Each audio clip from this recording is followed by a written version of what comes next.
Λοιπόν, σήμερα είναι Τρίτη, 24 Απριλίου και δοκιμάζουμε την πρώτη μας μπουκιά ημιστεριάς τροφής. Μέχρι τώρα πίναμε μόνο γάλα. Για να δούμε τι θα γίνει σήμερα. Έλα, κόκκινο κουτάλι, άντε με τις υγείες σου παιδί μου, να γίνεις Ολυμπιακός, να γίνεις. Όπα! Τι έγινε, μας αρέσει?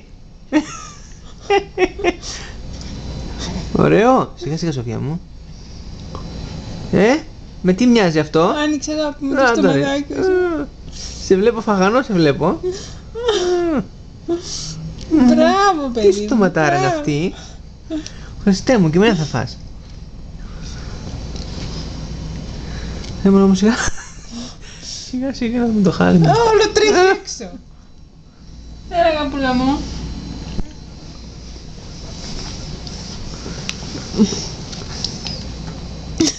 Σοφία μου, σκούπισε πρώτα. Η πετσέτα τρώει πιο πολύ. Δεν του βάλα την καινούργια του την πετσέτα. Του άρεσε, βλέπω, να χαμογελάει κιόλας. Κοίτα, ανοίγει το στόμα, παιδιά. Έλα βρε, μην το πετάς έξω. Έλα, φαντάσου ότι είναι φραπέ. Φαντάσου ότι είναι, τι να σου πω, τραχανάς. Άρωνο. Πω, σ' αρέσει βλέπω, Πω, μια στοματάρα. Το κατάπιε αυτό. Ναι. Έλα αγαπούλα μου. Στο φαγητό βλέπω δεν λέμε όχι, Δεν λέμε όχι στο φαγητό. Μου περιμένει λίγο να το καταπίνει το φαγητό, το παιδί.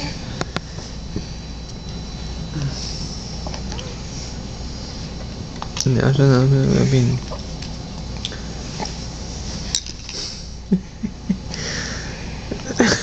Παναγία μου, κάτι μαγουλάρες.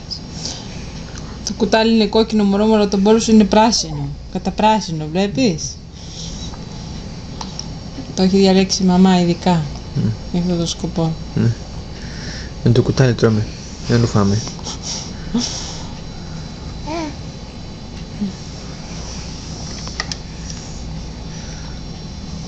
Σκούβεστε, μην το δώσεις σε άλλο φαγητό το παιδί, ρε Σοφία. Κι εγώ μου. Πρέπει να καταπιεί το παιδί. Να σου καταπιεί.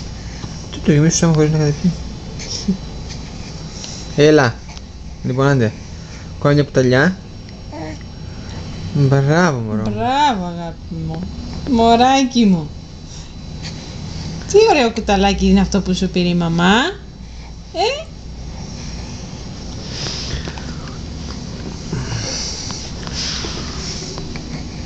Ωραία.